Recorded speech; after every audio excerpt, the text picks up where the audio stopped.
अस्सलाम वालेकुम बच्चों। आज का जो हमारा टॉपिक ऑफ डिस्कशन है वो है NSAIDs.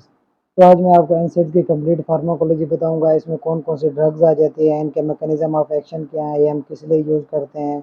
Exam point of view से बात की जाए तो ये बहुत ज़्यादा इंपॉर्टेंट है। वाइवा में इससे रिलेटेड बहुत ज़्यादा क्वेश्चन पूछे जाते हैं और एमसीक्यूज में भी इससे रिलेटेड बहुत ज़्यादा क्वेश्चन आते हैं। तो मैं साथ साथ आपके क्वेश्चन भी शेयर करता जाऊँगा। तो आए हम अपने टॉपिक की तरफ बढ़ते हैं। टाइम से बचाव के लिए, ताकि वीडियो शॉर्ट बने, तो इससे के लिए मैंने पहले ही लेक्चर को अच्छे से नोट कर लिया है, ताकि आप लोगों को सही से मैं डिलीवर भी कर पाऊँ और आप लोगों के कंसेप्ट भी क्लियर हो जाएं। तो एनसेड्स बेसिकली क्या है? ये हमारे पास non steroidal anti inflammatory drugs हैं। अब ये किस लिए यूज़ होती हैं? हम इनको एंटी इन्फ्लेमेशन में भी यूज़ करते हैं, एंटी एनर्जेसिक के तौर पे यूज़ होती हैं और एंटी पायरेटिक कंडीशन में भी यूज़ होती हैं। तो ये बहुत ज़्यादा एमसीक्यूज आता है कि all about correct except one. तो एनसेड के रिलेटेड तीन करेक्ट होंगे एक्सेप्ट वन। तो आपको ट्रिपल अल्फा से याद रख लेना है कि एंटी इन्फ्लेमेटरी भी है, एंटी एनर्जेसिक भी है, एंटी पैरेटिक भी है। अब जैसा कि हमें पता है कि इन्फ्लेमेशन क्या होता है, कोई भी हमारा प्रोटेक्टिव रिस्पॉन्स है, प्रोटेक्टिव मैकेनिज्म है, डिफेंस प्रोवाइड करता है। जब भी कोई बैक्टीरिया या पैथोजन आके हमारे ब्लड वेसल्स या किसी भी इंजरी कंडीशन में एक्ट करते हैं, तो उस कंडीशन में हमारी बॉडी का रिस्पॉन्स होता है, उसे हम इन्फ्लेमेशन कहते हैं।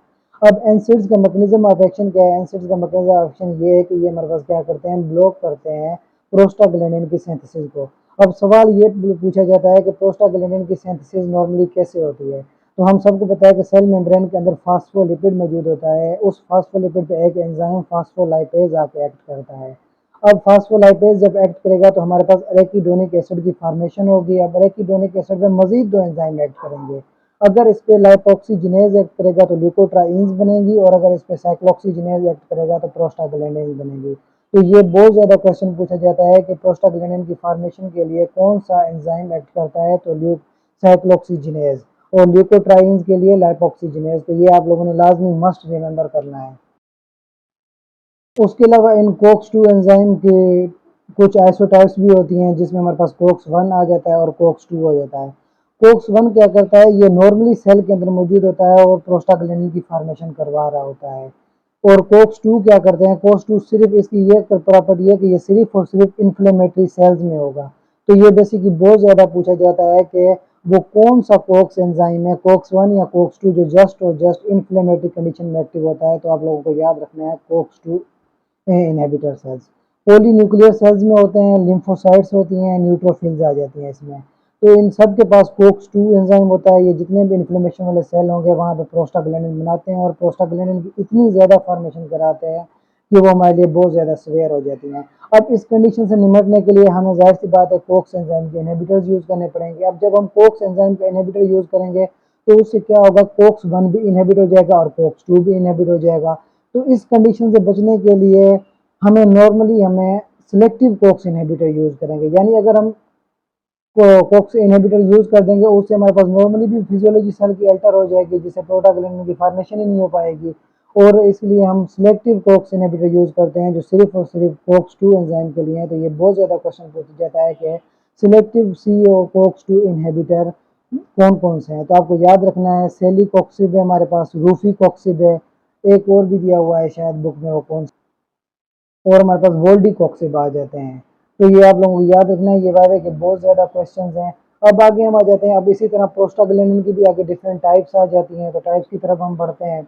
अब अगर हम प्रोस्टाग्लैंडिन की टाइप की बात करें तो प्रोस्टाग्लैंडिन की एक टाइप हमारे पास E2 आ जाती है, थ्रोम्बोक्सिन A2 आ जाती है और I2 आ जाती है। अब अगर हम E2 की बात करें तो ये वेस्कुलर परमिएबिलिटी को इन्हेंस करती है, यानी ये इन्फ्लेमेशन काज करवाती है, पेन सेंसिंग एबिलिटी को इन्हेंस करती है, और यही हाइपोथैलेमस टेम्परेचर सेट पॉइंट को अल्टर करती है। तो एमसीक्यूज आ जाए कि फीवर काज कौन करवाता है? तो ये आपको याद रखना चाहिए कि E2 हमारे पास फीवर काज करवाती है, ये टेम्परेचर को इंक्रीज करती है। और अगर हम थर्मोक्सिन A2 की बात करें तो ये हमारे पास वेजो कंस्ट्रिक्शन है और प्लेटलेट एग्रीगेशन को फेवर करता है।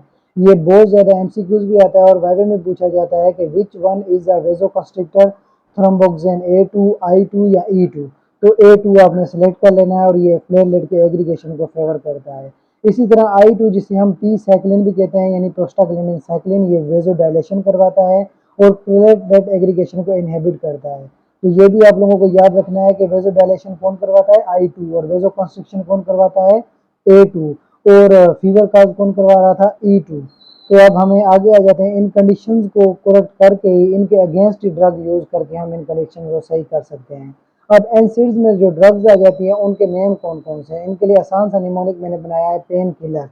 पी से हमारे पास फिनाइल ब्यूटाजोन, ए से हमारे पास एस्पायरिन, आई से आइबुप्रोफेन, नेप्रोक्सेन, एंडोमेथाजिन और के की बात करें तो कीटोरोलैक एसिड। जस्ट आपने निमोनिक रिमेंबर करना है, ड्रग्स के नाम आपको इजीली रिमेंबर हो जाएंगे। अब जो हमारे पास आइबुप्रोफेन और नेप्रोक्सेन है, ये हमारे पास सिर्फ माइल्ड पेन में यूज होती है। नॉर्मल किस्म का पेन होगा उसमें डॉक्टर प्रेफर करते हैं आइबुप्रोफेन और नेप्रोक्सेन को। और अगर हमारे पास शदीद किस्म का पेन हो तो उसमें हम कीटोरोलैक एसिड यूज करते हैं। ये बहुत ज़्यादा एमसीक्यूज पूछा जाता है। यानी माइग्रेन में कौन सी यूज होती है? माइग्रेन में भी हम इसको यूज़ कर सकते हैं। कीटोरोलैक एसिड ये बेस्ट ड्रग है जो माइग्रेन के लिए भी यूज़ की जाती है। ये इंपॉर्टेंट एमसीक्यूज है। अब सिलेक्टिव कोक्स 2 इनहिबिटर की बात मैंने आपसे पहले ही कर ली। सेलिकॉक्सिब आ जाता है, इसके सीवीएस पे साइड इफेक्ट। मैं आपको सारा केड्स एंड फार्माकोलॉजी से पढ़ा रहा हूँ तो मैं आपको उसी तरतीब से लेके चलूंगा। सब्सटेंस वो सब्सटेंस जो इंक्रीज करते हैं excretion of uric acid in urine की और रिड्यूस करते हैं कंसंट्रेशन इन ब्लड में, तो उसे हम यूरिकोसेरिक एजेंट कहते हैं।